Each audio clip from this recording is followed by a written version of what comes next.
was Can't Stop the Feeling by Justin Timberlake from the film Trolls. I'm Spike, DJ at St Kevin's Hospital Radio. You're fired. What? You can't fire an 11-year-old who's in his dream job. I tell you what, I'll just start up my own radio station down in my dad's shed. That'd be great. What's this? Note for Spike. The head teacher from school is setting up a school radio station. He's bound to give me the job of DJ. What? He's giving the job of DJ to his own son, Martin Harris? No way. Right, that's it. I'm going to make sure everyone knows my name.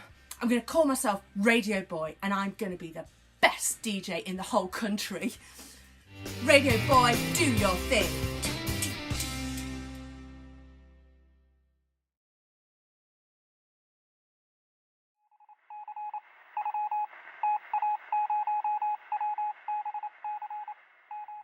Flesh and Blood by Chris Priestley. I wish doesn't get. That's what my mother always said. I wish doesn't get. Wishes come in all different sizes, don't they? Silly ones, wish I could stay up late, wish I had another bit of cake, or hard ones. Wish my best friend wasn't going to Australia, wish he would die. I wish, I wish. They always come in threes as well, like they do in the fairy tales. Aladdin had a lamp. That genie gave him 3 wishes. We're in the Second World War. London, the Blitz. Bombs are coming down. It's a dangerous place for Billy and his family. What to do? Send the kids away. Send them off to the countryside. They'll be safe there, away in the open air, fresh air, safe. So Bill and his sister Jane get sent away to the countryside. Evacuees, that's what they're called. Bill loves it. Takes a while getting used to it, but he really, really loves it. The open air, the space, the new friends. Jane, his sister, she hates it. She moans, she complains, and she cries and cries until it's going to come to an end. London's not quite so bad as it was before, so he can come back home. Jane's pleased. Bill isn't. He's so cross. So there they are. The raids have started again. And Bill and his family are down in the shelter. And all the time he can think about his sister. Brothers and sisters. You love them, you hate them. So close. And all the time he's thinking a thought in his head. I wish I had a brother instead of a sister. I wish I had a brother instead of a sister. I wish I had a brother instead of a sister.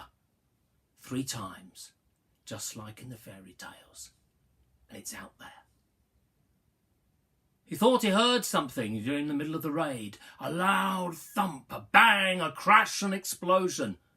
But there was so much going on that night. But the next day, something was calling at him. Something was calling him out of the dead house. Someone, a boy, was found. Damaged. So damaged, nobody knew what he was. No one knew his family. He needed looking after. He needed taken to hospital. He needed some friends. He needed family too. So Bill and his mum and Jane started to visit him. And there he is in hospital, all bandaged up, all over his face. Just his right eye and his mouth left open. But he doesn't say a word. He's getting better, slowly, and he needs somewhere to stay. Bill's mum said, he can come home with us. Bill found him. He can be part of our family. We'll look after him. And so he comes to stay. Jane's scared. There's something strange about him. He's not what you think. That's what she says all the time. Wishes. Be careful what you wish for.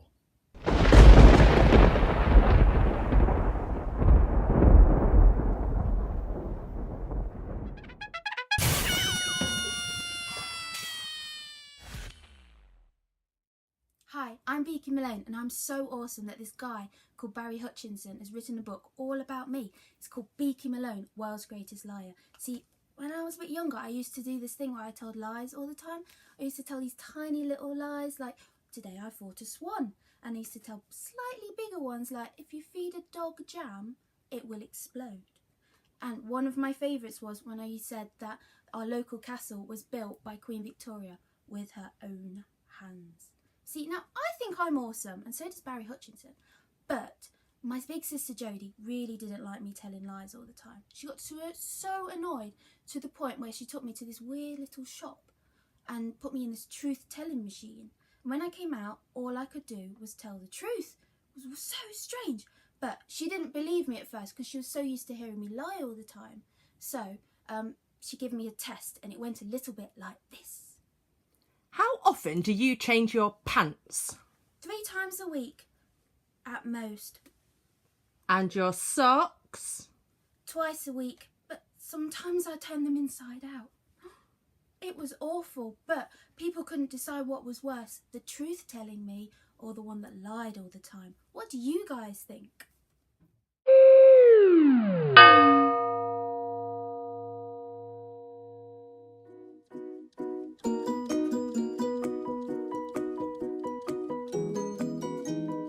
The Everything Machine by Ali Kennan. Just imagine the best thing you could get in the post. Maybe a box containing all of James Bond's gadgets, or a lifetime supply of chocolate. Perhaps some tickets for a round the world holiday. Well, what Ollie gets in this book is right up there with the best thing you could get. Now, he thinks what's in this box is a rabbit hutch that he's ordered off eBay, but there's been a mix-up with the deliveries, and instead he's got this amazing prototype 3D printer belonging to NASA. It's intelligent, it can talk, but that's not the best thing, because this machine can create a copy of almost anything Ollie can think of, as long as it's not alive. But when his brother and sister find out about it as well, things get a bit complicated then. What will they make? How crazy can things get? And will getting what you want, or what you think you want, always make your life better?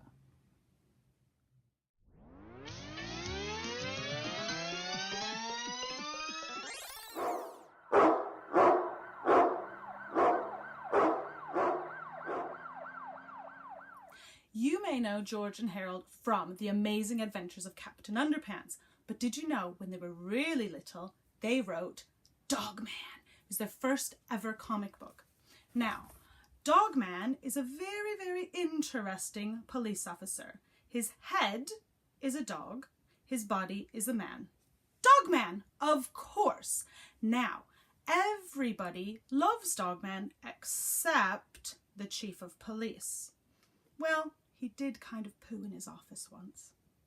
So, thing is, Dogman is actually a really good cop because he manages to foil Petey the cat at every turn.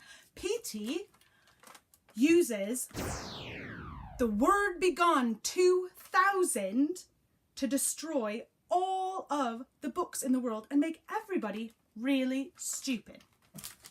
He uses living spray in order to make a whole gang of hot dogs come to life and take over the world. He also uses an invisible spray in order to make himself invisible. Just think what you could get up to if you were invisible. Dogman manages to foil all of these plots of Petey's, and that's what makes him actually a really, really good police dog. So, let's see if Petey's sprays actually work. I'll just see if I can bring Dogman to life with the living spray.